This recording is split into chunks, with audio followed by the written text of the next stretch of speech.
Hello students and friends, welcome to the series of video classes for the subject of science, and today we are starting our next lecture, that is lecture number 3 from the chapter 12 of our NCERT book. The name of the chapter is electricity.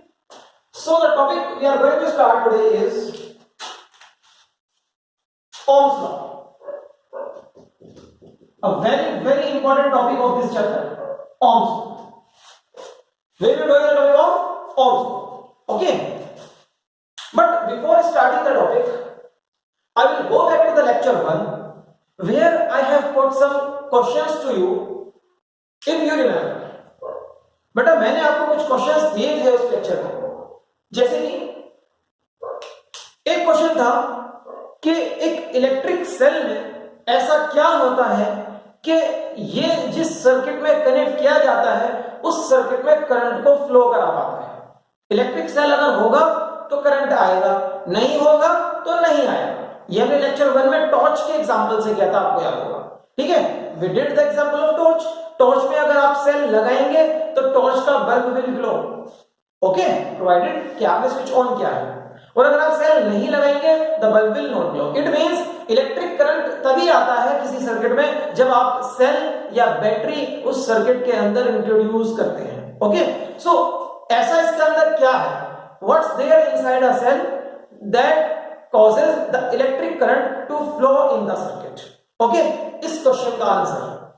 और एक question और था, हमने lecture को finish किया था इस question के साथ कि electric current and electric potential difference whether they are related to each other और not, whether they are related to each other और नॉट। यह हमने लेक्चर 1 को कंप्लीट किया था। Okay, so students, the answer to this question is that yes, they are related, and the law which relates electric current and electric potential difference together is known as Ohm's law. We will be doing today. Okay, now what about this question, what about the answer to this question? Okay, what's there inside a cell? When it is applied to an electric circuit, a current starts to flow in the circuit. Okay, सो बेटा इस cell के अंदर जो चीजें होती हैं that is nothing but chemicals. मतलब cell के अंदर केमिकल एनर्जी स्टोर्ड है। सेल के अंदर केमिकल्स होते हैं। कोई भी इलेक्ट्रिक सेल होगा, इलेक्ट्रिक सेल के अंदर केमिकल्स होते हैं। ओके, केमिकल्स होते हैं। कोई सॉल्यूशन हो सकता है किसी केमिकल का, ओके, या कोई केमिकल वोलेटन स्टेट में हो सकता है, बट केमिकल्स आते हैं। दो रोड्स या दो प्लेट्स होती हैं जिनको हम इलेक्ट्रोड्स बोलते हैं।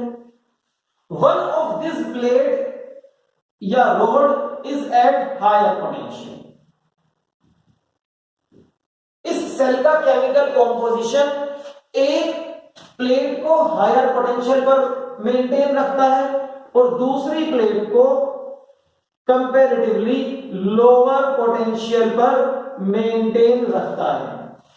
जो प्लेट या जो रॉड हायर पोटेंशियल पर होती है उसको हम पॉजिटिव साइन देते हैं, एंड द रॉड और a plate with lower potential is given a negative sign. Okay, it is given a negative sign. अब एक these are the two terminals of a cell, the terminals of a cell. Okay, आप किसी भी एक cell को देखेंगे you will always find a plus sign and a minus sign. Plus sign one terminal and minus sign is the other terminal. If you watch this cell closely, plus sign at the top of the cell and minus sign at the bottom of the cell. Okay, so plus wala terminal, this terminal is at higher potential while this terminal at the base of the cell is at lower potential. It means there is a potential difference between the two terminals of the cell. It means there is a potential difference between these two terminals. Okay, इन दोनों terminals के बीच में potential difference है। So it means electric cell is a source of potential difference। आपने potential difference की heading पढ़ी थी first lecture में, ठीक है। सो अगर आपको कहीं पर पोटेंशियल डिफरेंस चाहिए तो आप एक सेल या एक बैटरी का यूज करेंगे, क्योंकि उसके दोनों टर्मिनल्स के बीच में पोटेंशियल डिफरेंस होता है। एक टर्मिनल हायर पोटेंशियल में होता है जिसको आप प्लस से डिनोट करेंगे, दूसरा टर्मिनल लोअर पोटेंशियल पर होता है जिसको हम माइनस से डिनोट करते हैं। Okay, so a cell is a source of potential difference. ठीक, कहां से आया है potential difference? Potential difference exist because of the chemical composition of the cell, because of the chemical energy of the cell. Okay, so when a cell is used, जब आप किसी cell को use करते हैं, when a cell is used, its chemical energy, its chemical energy, यहां जो energy भरी पड़ी है वो केमिकल के अंदर केमिकल एनर्जी की फॉर्म में है। its chemical energy is converted into electrical energy.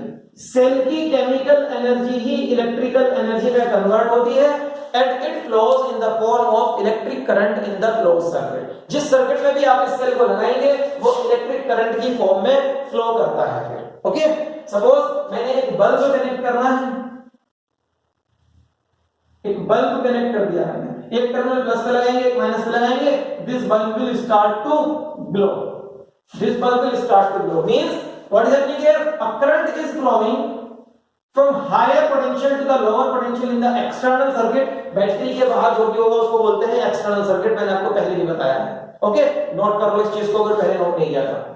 So a current flows from higher potential to the lower potential, याद रखिए हमेशा, current always flows from higher to lower potential in the external circuit. So a current will flow from higher to lower potential, thus causing the bulb to glow.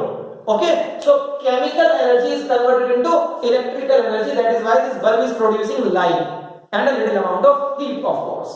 Okay, धीरे धीरे cell discharge हो जाएगा, इसकी सारी energy खत्म हो जाएगी और बल्ब भी ग्लो करना बंद कर देगा। क्यों? क्योंकि अब उसको नीचे से या सेल से एनर्जी नहीं मिल रही है। Okay, then you will have to charge this cell if it is chargeable, otherwise we will be replacing this cell. जो सेल चार्ज नहीं होते दोबारा उनको रिप्लेस करना पड़ता है, और जो सेल चार्जेबल होते हैं आप उनको फिर से चार्ज करके we can put them use again, we can put them again into the use. Okay, so बेटा ये तो क्वेश्चन जो तो आंसर हुआ उस क्वेश्चन का जो मैंने आपसे पूछा था कि what's there inside the cell due to which electric current flows when it is connected into a circuit. Okay, so there is chemical energy, there are chemicals inside the cell and chemical energy is stored inside the cell which is converted into the electrical energy when it is connected into a circuit. Okay, and cell is the source of potential difference, always remember this, cell is the source of potential difference. Okay, so after this we will come back to that question ke whether electric current and electric potential are related to each other. I have just told to you that yes they are related. कैसे कह सकते हो बेटा कि ये related है? Because जब हम एक सेल किसी सर्किट में लगाते हैं तभी उसके अंदर करंट फ्लो करता है। Try to understand this concept.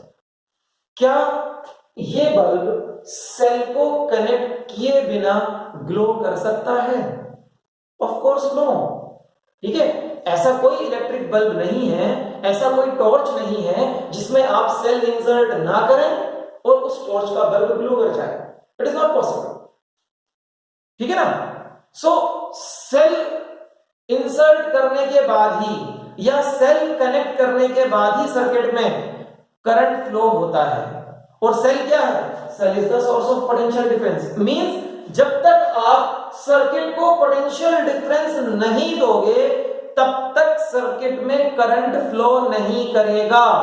Mark this statement, current will not flow in a circuit until and unless a potential difference is applied across its terminals. ठीक है, जब तक आप सर्किट के टर्मिनल्स पे पोटेंशियल डिफरेंस अप्लाई नहीं करेंगे तब तक उसमें करंट फ्लो नहीं करेगा। It means no current if there is no potential difference. Okay, no current if there is no potential difference. Yes, and current flows if there is potential difference. और current flow करता है अगर potential difference लगाया है। So it means there is a relationship between current and potential difference. There is a relationship between current and potential difference. Potential difference नहीं होगा तो current भी नहीं होगा, potential difference होगा तो करंट फ्लो करेगा। potential difference को और इंक्रीज करोगे तो करंट और इंक्रीज हो जाएगा। मींस अगर आप एक ऐसा सेल ले आए जिसके पास और ज्यादा पोटेंशियल डिफरेंस है, वो इस सर्किट के अंदर और ज्यादा करंट फ्लो कराएगा और बल्ब और ज्यादा ब्राइटली ग्लो करेगा, ठीक है। और अगर आप कम पोटेंशियल डिफरेंस वाला सेल लगाएंगे तो कम करंट फ्लो करेगा, as a result bulb dim हो जाएगा, ओके, उसकी लाइट कम हो जाएगी, ठीक है ना। सो it means current depends upon potential difference. It means current depends upon potential difference. आप इसको बेटा ऐसा एक एक्टिविटी या एक एक्सपेरिमेंट से सीख सकते हैं। Suppose we have an arrangement of connecting cells. अभी मैंने एक सेल कनेक्ट किया है एक बल्ब को ग्लो करने के लिए। देयर इज अ बल्ब, इस बल्ब को ग्लो करने के लिए I have connected only one cell. जैसे ही मैं इस की को प्रेस करूंगा the bulb will glow, okay. Now suppose इसका पोटेंशियल डिफरेंस 1.5 वोल्ट्स है, ओके। नॉर्मली जो मैंने आपको ये सेल दिखाया है इनका पोटेंशियल डिफरेंस 1.5 वोल्ट से होता है, मेंशन होता है इनके ऊपर। बेटा you can look at this, okay, there is written over here 1.5 volts, okay। so इन सेल्स का पोटेंशियल डिफरेंस नॉर्मली 1.5 वोल्ट ही होता है। अब current will flow like this, positive terminal ये है ना, तो current will flow from positive मतलब higher potential to the lower potential outside the cell, okay. ये बल्ब ग्लो कर रहा है। अगर आप चाहते हो कि मैं करंट मेजर करूं तो you can use an ammeter in series with bulb. This ammeter will help you to record the value of current, okay. Suppose current की वैल्यू आपने रिकॉर्ड कर ली यहां पर और पोटेंशियल डिफरेंस की वैल्यू आपने यहां, current means I, potential difference की वैल्यू यहां पर है और करंट की वैल्यू आप यहां रिकॉर्ड कर रहे हैं, okay. Suppose current is 0.15, this is reading number 1। Now I will connect one more cell with this cell in series. कैसे कनेक्ट कर सकते हैं? लाइक दिस, जैसे टॉर्च में लगाते हैं बेटा, बिल्कुल वैसे। एक और सेल लगा दिया प्लस माइनस, करंट ऐसे फ्लो करेगा like this from higher to lower potential. Bulb और ज्यादा ब्राइटली ग्लो करेगा, more brightly, it will glow more brightly. Means current increase हो गया इसलिए वो ज्यादा ब्राइटली ग्लो कर रहा है, बिकॉज आपने दो सेल लगा दिए। जितना ज्यादा पोटेंशियल डिफरेंस लगाओगे, जितना ज्यादा पोटेंशियल डिफरेंस लगाओगे उतना ज्यादा करंट फ्लो करेगा। अभी बताया था ना मैंने, ठीक है। सो आपने पोटेंशियल डिफरेंस कितना लगाया? 1.5 प्लस 1.5 3, पोटेंशियल डिफरेंस डबल कर दिया है। एंड इट इज ऑब्जर्व कि पोटेंशियल डिफरेंस को डबल करते हैं तो करंट भी डबल हो जाता है। पोटेंशियल डिफरेंस को आप 1.5 का 3 टाइम्स करोगे तो 4.5 हो जाएगा, मतलब 3 सेल लगाओगे तो करंट भी 0.15 का 3 टाइम्स हो जाएगा, 0.45 amperes, okay. Current we are measuring in amperes and potential difference we are measuring in volts, okay। so what we are observing from this table is कि when potential difference is made twice, current also becomes twice. When potential difference is made thrice, current also becomes thrice. It means we can have an statement relating current and potential difference, and this whole thing was observed by a scientist whose name was George Simon Ohm. The name George Simon Ohm. He observed this very carefully and then formulated a statement which is known as Ohm's law. फिर उसने एक statement दिया जिसको Ohm's law कहते हैं, ठीक है। ये स्टेटमेंट उसी के नाम से जाने लगा। साइंटिस्ट का नाम क्या है? George Simon Ohm. Okay, so the law is also known as Ohm's law. Okay, now what is the statement of the Ohm's law? Ohm's law का स्टेटमेंट क्या है बच्चों? ध्यान से सुनिए इस स्टेटमेंट को. The statement says current flowing through a conductor, किसी भी कंडक्टर से जो करंट फ्लो करता है, ठीक है. सपोज इस बल्ब से करंट फ्लो कर रहा है, ठीक है ना, इस बल्ब से जो करंट फ्लो कर रहा है. So current flowing through a conductor is directly proportional to the potential difference applied across its ends. Bulb के ends यही होते हैं ना, तो these are the ends of the bulbs. So it is directly proportional to the potential difference. Potential difference cell से लगाते हैं, कहाँ लगाया? इसके ends पर लगाया. So it is directly proportional to the potential difference applied across its ends, provided the temperature remains constant. क्या condition है? टेम्परेचर चेंज नहीं होना चाहिए. Temperature remains constant. किसका टेम्परेचर? कंडक्टर का टेम्परेचर, ठीक है, जिसके थ्रू आप करंट फ्लो करा रहे हैं उस मटेरियल का टेम्परेचर कांस्टेंट रहना चाहिए. ये कंडीशन है. अगर टेम्परेचर चेंज हो जाएगा तो ओम्स लॉ फेल हो जाता है, फिर ओम्स लॉ नहीं लगता है. ठीक, तो this is the statement of the Ohm's law. Okay, इस स्टेटमेंट को आपको याद करना है. और इस स्टेटमेंट का बहुत इंपॉर्टेंट पार्ट है कांस्टेंट टेम्परेचर. अगर आपने इस स्टेटमेंट में कांस्टेंट टेम्परेचर नहीं लिखा बच्चों, तो ये स्टेटमेंट जिस जगह भी पूछा जाएगा आपका इनकम्प्लीट माना जाएगा और मार्क्स बिल्कुल भी नहीं मिलेंगे. तो always remember to write at constant temperature current flowing through a conductor is directly proportional to the potential difference applied across its ends. Okay, now this statement can be written in mathematical form also. कैसे लिखना है? We will see it on the board. Okay.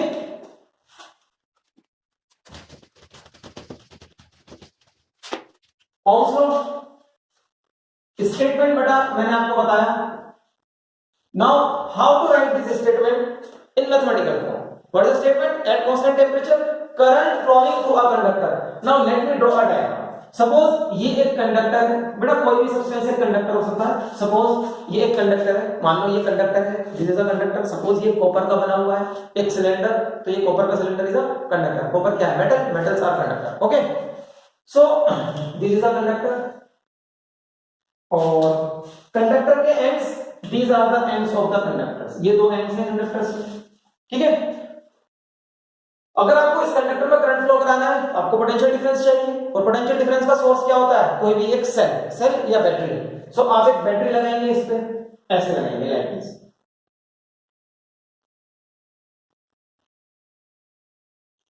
Larger plate is at higher potential, smaller plate is at lower potential. याद रहेगा ना ये चीज आपको, ठीक.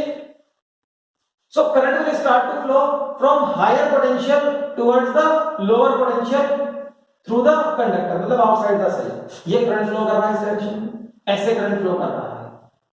This is the direction of flow of current inside this conductor. Okay, current I flow कर रहा है करंट, ठीक. So this current, if the potential difference applied by this cell is V, अगर इस सेल ने जो पोटेंशियल डिफरेंस दिया है वो V है, सो इन दोनों एंड्स के बीच में कितना पोटेंशियल डिफरेंस लग गया? इन दोनों एंड्स के बीच में पोटेंशियल डिफरेंस आ गया V. Okay, V potential difference आ गया. Now the statement at constant temperature, बेटा टेंपरेचर कांस्टेंट रखना है, ठीक है. किसका? जिसके थ्रू करंट फ्लो कर रहा है, मतलब कॉपर के मटेरियल का टेंपरेचर कांस्टेंट आएगा. At constant temperature current flowing through the conductor is directly proportional to the potential difference applied across its ends. Applied across its ends. This is the way to learn the statements and the formulae in the subject of physics. बेटा statement है, फॉर्मूले हैं, diagram के साथ याद करते हैं. Okay, diagram के साथ याद करोगे आपके दिमाग में बस जाएगा, कभी नहीं निकलेगा. ठीक है, तो physics is easy. Always remember this, physics is easy अगर आपका पढ़ने का तरीका सही है तब. Otherwise physics becomes a phobia. Physics phobia भी बन जाता है फिर अगर आप उसको सही तरीके से नहीं पढ़ते. ओके, सो स्टूडेंट्स, इस स्टेटमेंट को हम देंगे मैथमेटिकल फॉर्म. मैथमेटिकली कैसे लिखेंगे? Current symbol is I. is directly proportional to, directly proportional to का symbol होता है ये, okay, is directly proportional to potential difference applied across the ends. कब? जब टेम्परेचर कांस्टेंट हो तब, टेम्परेचर इज कांस्टेंट, ये सब ब्रैकेट में लिखे हैं, ये मैथमेटिकल फॉर्म, ठीक है। आप इस फॉर्म को ऐसे भी लिख सकते हो, और V is proportional to I. You can also write it like this, because अगर आप कहीं पर लिखते हो x is equals to 5, तो आप ये भी लिख सकते हो, although the statement is this, but you can write it like this also mathematically. Mathematically ऐसे भी लिख सकते हो. So statement तो ये है कि current is proportional to potential difference, मतलब करंट पोटेंशियल डिफरेंस पे डिपेंड करता है, पोटेंशियल डिफरेंस करंट पे डिपेंड नहीं करता, ठीक है ना।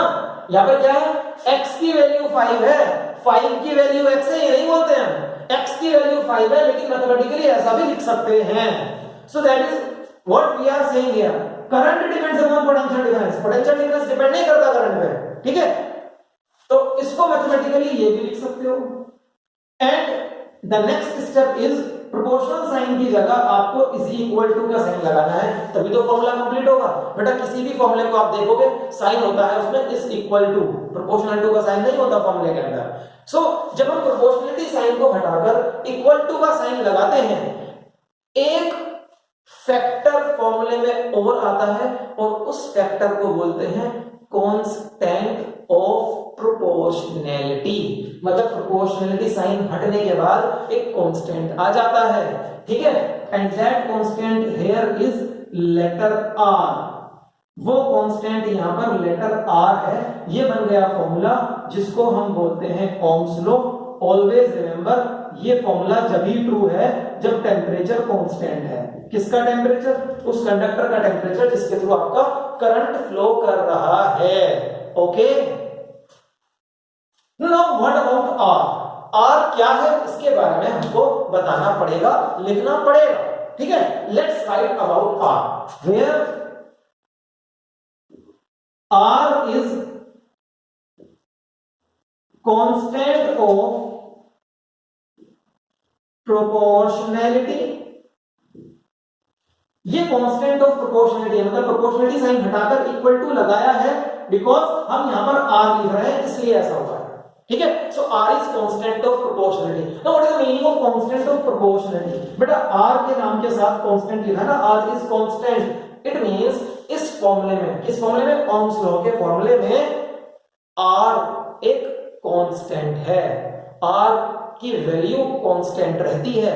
इट मींस R की वैल्यू अगर कांस्टेंट है, इट मींस R की वैल्यू I एंड V पर डिपेंड नहीं करती। याद रखना, R की वैल्यू I मतलब current flowing through the conductor, and V means potential difference applied across the ends of the conductor. इन दोनों फैक्टर्स पे R की वैल्यू डिपेंड नहीं करती, बिकॉज क्लियरली हमने लिखा है R इस फॉर्मूले का कांस्टेंट है, ठीक है ना। अगर R इस फॉर्मूले का कांस्टेंट है तो वो क्यों डिपेंड करेगा V और I पे? जब आप क्लियरली बोल रहे हो कि R इस फॉर्मूले में कांस्टेंट है, वो V और I की वैल्यू आप कितना ही चेंज करा लो, उसकी वैल्यू चेंज नहीं होने वाली, ठीक। So R is constant of proportionality. And what's the name of R? R को क्या नाम दिया गया है? इस R को मैं क्या नाम दूं? R या चलते हैं, and it is known as resistance of the conductor। इसको हम कंडक्टर का रेजिस्टेंस बोलते हैं, okay. So students, what is the name given to R? Resistance of the conductor. Now what is the meaning of resistance? What is the meaning of resistance? मैंने आपको symbol वाली class में, मतलब lecture 2 में, जिसमें हमने सिंबल्स बताए थे आपको, उसमें रेजिस्टेंस का सिंबल बताया था। What is the symbol for the resistance? ये वाली जिगजैग लाइन, ठीक है। ये सिंबल होता है ना रेजिस्टेंस का। मींस आप इस कंडक्टर, सिलेंड्रिकल कंडक्टर की जगह पर ये रेजिस्टेंस का सिंबल यहां लगा सकते हो, सर्किट रहेगा, okay. So what is the meaning of resistance? But resistance word का मतलब होता है अपोजिशन, अपोज, किसी को रोकना, किसी के अगेंस्ट काम करना, ठीक है। नाउ रेजिस्टेंस क्यों नाम रखा यहां पर इसका? बेटा resistance is the property of a conductor, किसी भी कंडक्टर की एक प्रॉपर्टी होती है जिसका नाम रेजिस्टेंस है। Resistance is the property of a conductor due to which it opposes the flow of electric current through it. ठीक है, एक ऐसी प्रॉपर्टी जिसकी वजह से कोई भी कंडक्टर अपने अंदर फ्लो कर रहे इलेक्ट्रिक करंट को अपोज करने की कोशिश करता है, उस प्रॉपर्टी का नाम रेजिस्टेंस होता है। The name of the property is resistance. याद रहेगा, the name of the property is resistance. It means जब भी किसी कंडक्टर या किसी भी सब्सटेंस के थ्रू इलेक्ट्रिक करंट फ्लो करता है तो उस सब्सटेंस का मटेरियल उस करंट के फ्लो करने को अपोज करता है। इसी प्रॉपर्टी का नाम रेजिस्टेंस होता है। ठीक है, this is known as resistance. So the opposition to the flow of the current, the opposition offered by the material of a substance to the flow of current is known as resistance. Okay, तो mathematically भी देखेंगे अभी हम resistance को, मतलब इस फॉर्मूले से रेजिस्टेंस के बारे में कुछ स्टडी अभी हमें करनी है। एक चीज मैं आपको बता चुका हूं यहां पर कि resistance of a conductor does not depend upon resistance of a conductor does not depends upon number 1 current flowing through the conductor, मतलब I पे डिपेंड नहीं करेगा, and potential difference, बेटा आप पूरा लिखो, potential difference applied across the ends of the conductor, applied across the ends of the conductors। इन दोनों factors पे रेजिस्टेंस ऑफ अ कंडक्टर बिल्कुल डिपेंड नहीं करता। Okay, remember this, very important, very important. अब कुछ बातें रेजिस्टेंस के बारे में करेंगे, कुछ बेसिक चीजें रेजिस्टेंस के बारे में आपको अभी समझनी है और कुछ एडवांस स्टडीज रेजिस्टेंस के बारे में क्लास 12th में होनी है। तो जो बच्चे साइंस लेने का प्लान बना रहे हैं, बेटा साइंस को अच्छे से पढ़ना अभी से शुरू कर दें आप लोग। ठीक है,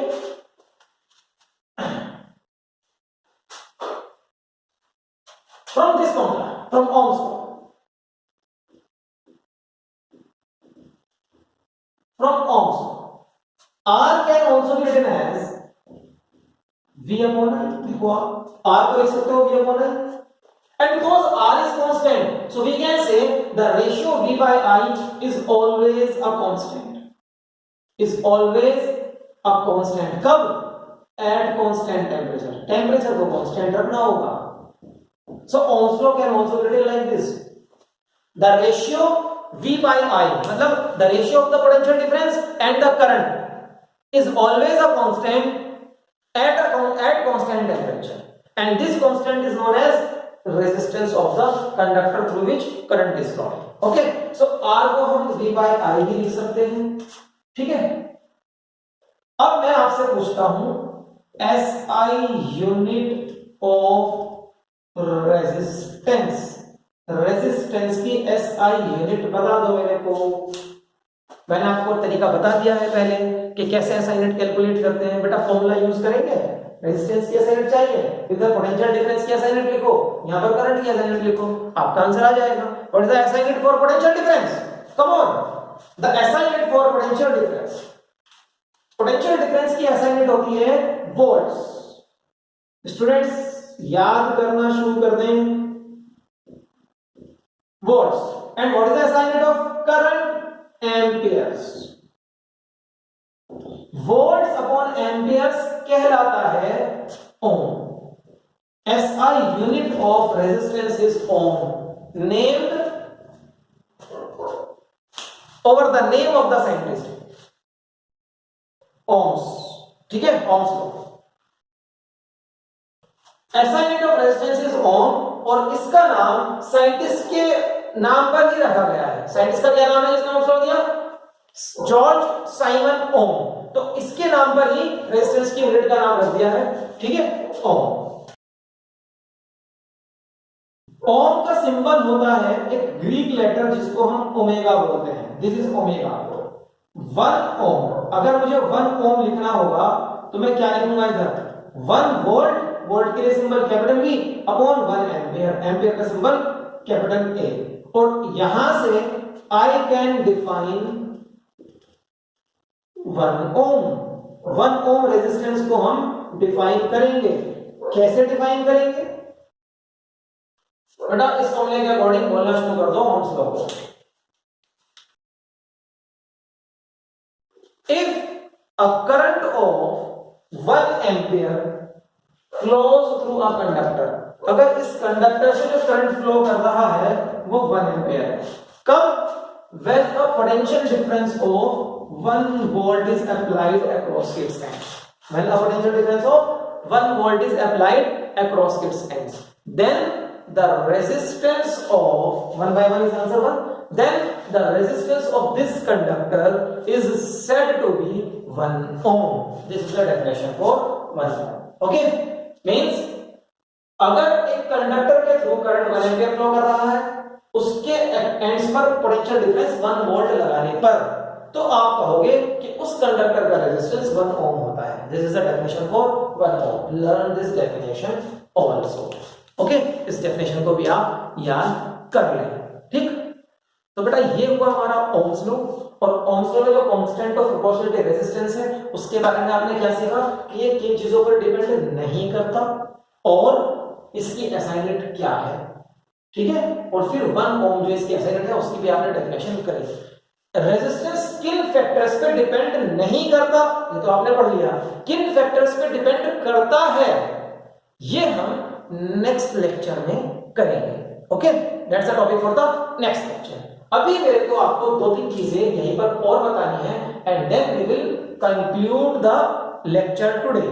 ओके, सो स्टूडेंट्स, जो चीजें मैं आपको बताने वाला हूं उनको ध्यान से सुने, कॉन्सेप्चुअल है और काफी काम की बातें हैं।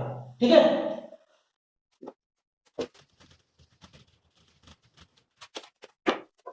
So students, using this formula, ये आपने यहां से लिखा था। ठीक है, अब मैं आपसे क्वेश्चन पुट अप करता हूं और सीरियसली इस क्वेश्चन को करेंगे। ठीक है, suppose the value of V is 6 volts and the value of I is 2 amperes. Come on, find R. R बता दो कितना होगा, जल्दी बताओ। Find R within a minute. Find R. आ गया आंसर? सिंपल है ना? V is 6, I is 2, so 6 by 2 is 3 unit. अगर नहीं लिखी आंसर एक्सेप्ट नहीं होगा। क्या 3 ओम, तो रेजिस्टेंस आ गया मेरे पास 3 ओम्स। ओके, मतलब कोई कंडक्टर है जिस पर पोटेंशियल डिफरेंस 6 वोल्ट लगाया था और जिसकी वजह से करंट उसके थ्रू 2 एम्पियर फ्लो कर रहा था, तो उसका रेजिस्टेंस पूछा आपसे, आपने बता दिया, बड़े आसानी से बता दिया, ओम्स लॉ यूज करा है कि सर इसका रेजिस्टेंस 3 ओम है। ठीक है, वेरी गुड, ये इसका एक पार्ट था। ठीक है, अब मैं इसी का आपसे दूसरा पार्ट पूछने वाला हूं। Let me draw the diagram. Diagram आपने नहीं बनाया तो डायग्राम बना लें। अब मैं आपसे दूसरा पार्ट पूछने वाला हूं। दूसरा पार्ट होगा find R if V is 12 volts। अब पहले तो V 6 था, अब मैंने V को 12 कर दिया। फॉर्मूले पे ध्यान रखना, पहले V 6 था, अब मैंने V को कर दिया 12। अब बताओ R क्या होगा? Come on, find it within seconds. Seconds में आंसर आना चाहिए। Be fast, be quick, speed matters. जिन बच्चों का answer 12 by 2 is equals to 6 ohm है वो गलत है। दे आर रॉन्ग, यही सिखाना है आपको यहां पर। ठीक है, दे आर रॉन्ग। अभी तो बताया है R is constant of proportionality, सब कुछ बोर्ड पे लिखा हुआ है। R की वैल्यू पोटेंशियल डिफरेंस पर डिपेंड नहीं करती, डज नॉट डिपेंड। मींस तुमने पोटेंशियल डिफरेंस को 6 से 12 कर दिया, फिर भी रेजिस्टेंस की वैल्यू इस पे डिपेंड नहीं करेगी। मींस रेजिस्टेंस 2 ओम था, कितना निकाला था 3 ओम, रेजिस्टेंस 3 ओम था, 3 ओम ही रहेगा। Still the answer will be, second part का answer still it will remain 3 ohm. क्या रीजन दोगे? Because the value of resistance does not depend upon the value of potential difference, this will be the reason. Okay, ये जिन लोगों ने किया है वो गलत किया है। ठीक, तो सही कैसे करेंगे इसको? मतलब b की वैल्यू 12 और I की वैल्यू 2 लिखकर आंसर क्यों गलत आ रहा है? इट इज बिकॉज बेटा अभी तो ओम्स लॉ पढ़ा है कि अगर V बढ़ाओगे तो I बढ़ जाता है। यहां पर जब V को इंक्रीज किया फ्रॉम 6 टू 12, तो ये कितना इंक्रीज किया? ये हो गया ट्वाइस। तो अभी तो आपको ओम्स लॉ समझाया था, अगर पोटेंशियल डिफरेंस ट्वाइस हो जाएगा तो I की वैल्यू भी ट्वाइस हो जाएगी। सो 2 एम्पियर्स विल बिकम्स 4 एम्पियर्स। देखो ये है R is equals to V by I। First part में था V का वैल्यू 6, I का वैल्यू 2, तो आपका 6/2 आंसर क्या आता था? 3 ओम्स, यही आता था। ठीक है, सेकंड पार्ट में क्या हो रहा है? सेकंड पार्ट में हो रहा है V का वैल्यू 12, सो अगर V का वैल्यू डबल हुआ है, I का वैल्यू डबल हो, क्या होगा? वो हो जाएगा 4, 12/4, still the answer will B 3। ठीक है, तो पोटेंशियल डिफरेंस बढ़ाने से करंट बढ़ा है, एक्चुअली करंट इंक्रीज हुआ है। पोटेंशियल डिफरेंस को डबल किया तो करंट भी डबल हो जाएगा। ओके, सो ये चीजें आपको याद रखनी होंगी। ठीक, ऐसी चीजों में कहीं पर अपना टाइम फंस कर वेस्ट मत करना। ठीक है, रेजिस्टेंस कांस्टेंट है, रेजिस्टेंस की वैल्यू पोटेंशियल डिफरेंस की वैल्यू पर डिपेंड नहीं करती, रेजिस्टेंस की वैल्यू करंट की वैल्यू पर डिपेंड नहीं करती अगर उस कंडक्टर को आपने एक सर्किट में लगाया हुआ है। ठीक है, always remember this while doing any type of question. Okay, अब एक छोटा सा कॉन्सेप्ट मैं आपको और बताने वाला हूं जो आपको यहां पर याद रखना है। ठीक स्टूडेंट्स, हमने आपको फर्स्ट लेक्चर में बताया था कि करंट होता है flow of charges. It means अगर इस कंडक्टर के अंदर करंट फ्लो कर रहा है तो चार्ज फ्लो कर रहे होंगे, और कंडक्टर्स में जब करंट फ्लो करता है तो कौन से चार्ज फ्लो करते हैं? Free electrons. फर्स्ट लेक्चर याद रखो ये चीजें। ठीक है, please don't forget any of the topic I have taught in previous lectures, please don't forget. Okay, वरना पढ़ने में कोई मजा नहीं आएगा बच्चों। पढ़ाई का मजा तभी है जब आप आज के लेक्चर में बैठ के पढ़ाई कर रहे हो लेकिन आपको प्रीवियस लेक्चर बिल्कुल अच्छे से आता हो। ओके, तो चार्जेस फ्लो कर रहे हैं, कौन से charges? Because it is a conductor. Conductor में कौन से चार्जेस फ्लो करते हैं? Free electrons. सो मैं कुछ इलेक्ट्रॉन्स बना दूं, ये फ्री इलेक्ट्रॉन्स है। बेटा ऑलवेज रिमेंबर दिस कि फ्री इलेक्ट्रॉन्स करंट से अपोजिट डायरेक्शन में फ्लो करते हैं। यही कुछ चीजें मैं आपको यहां बताने वाला हूं। Okay, directions.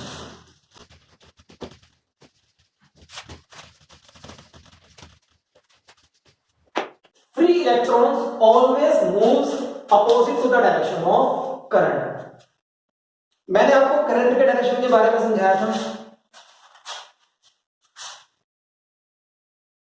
Current flows from higher to lower potential. ठीक है, करंट हमेशा higher to lower potential flow करता है। Okay, inside a conductor, conductor के अंदर की बातें करते हैं। Inside a conductor, number 1। लेकिन फ्री इलेक्ट्रॉन्स मूव्स या मूव फ्रॉम, इससे अपोजिट, मतलब lower to higher potential. Free electrons उल्टे डायरेक्शन में फ्लो करते हैं, lower to higher potential. It means हमने जो करंट का डायरेक्शन माना है, करंट का direction is opposite to the direction of flow of free electrons. Current का direction is opposite to the direction of flow of free electrons. याद रखिएगा, flow of charge नहीं बोला मैंने, फ्लो ऑफ फ्री इलेक्ट्रॉन्स बोला है, याद रखना, ठीक है। वर्ड्स कहीं पर भी चेंज नहीं होने चाहिए यहाँ, ओके। सो करंट का direction is opposite to the direction of flow of electrons, याद रखिएगा। इनसाइड द कंडक्टर के अंदर की बातें हो रही हैं, ठीक, कहीं और मत लगा देना इन सब चीजों को, okay. Inside the conductor current flows from higher to lower potential and charges free electrons moves from lower to higher potential, so it means current flows in a direction opposite to the direction of the flow of electron, ठीक है। और flow of electron ही क्या होता है, current rate of flow of charge is known as electric current, यही पढ़ा था current की डेफिनेशन में, ओके। सो ये आपका बहुत इंपॉर्टेंट कांसेप्ट है, रिमेंबर दिस आल्सो, इसको भी याद रखिएगा, ठीक। अच्छा, इलेक्ट्रॉन्स क्यों फ्लो कर रहे हैं बेटा, इसका भी रीजन है। रीजन क्या है, जैसे ही हम पोटेंशियल डिफरेंस लगाते हैं, a force acts on electrons due to which they start to move, ठीक है। Why do free electrons move inside a conductor, question. So answer is when potential difference is applied to the conductor, a force starts to act on the electrons, ठीक है। That is why free electrons start to move from lower potential to the higher potential. They start to move in a direction from lower potential to the higher potential, okay। और जब ये move करना शुरू कर देते हैं, ये ऐसे मूव करेंगे, पूरा पाथ पे मूव करते हैं, ठीक है, तो करंट बन जाता है। और अगर ये पूरे पाथ पे मूव नहीं कर पाएंगे तो करंट नहीं बनेगा। कब नहीं कर पाएंगे, अगर ये सर्किट कहीं से ब्रेक हो जाए, तो ये इलेक्ट्रॉन्स यहां तक आएंगे, आगे कैसे जा पाएंगे, नहीं जा पाएंगे। तो अगर ये सर्किट ब्रेक हो जाएगा कहीं से, तो फ्लो ऑफ इलेक्ट्रॉन कंप्लीट नहीं होगा, पाथ कंप्लीट नहीं होगा। इलेक्ट्रिक सर्किट क्या था, क्लोज पाथ था ना, ये क्लोज पाथ नहीं रहा, ये ओपन हो गया यहां से, ठीक है। तो करंट भी फ्लो नहीं करेगा, किसी ओपन सर्किट में करंट फ्लो नहीं करता, always remember this, okay. So students, ये कुछ चीजें आपको याद रखनी है, ठीक है, ये कॉन्सेप्ट आप नोट कर लें। So student, with this the lecture today is completed and I hope कि आपको आज के लेक्चर में सब कुछ अच्छे से समझ में आया। And students, if there is any doubt in today's lecture, या कोई पॉइंट आपको या कोई कांसेप्ट आपको समझ में नहीं आया, then please do let me know, आप मेरे को बताएं, ठीक है। I will try to reply as soon as possible और मैं आपका डाउट क्लियर करूंगा, okay. So students, wish to see you in the next class, till then bye.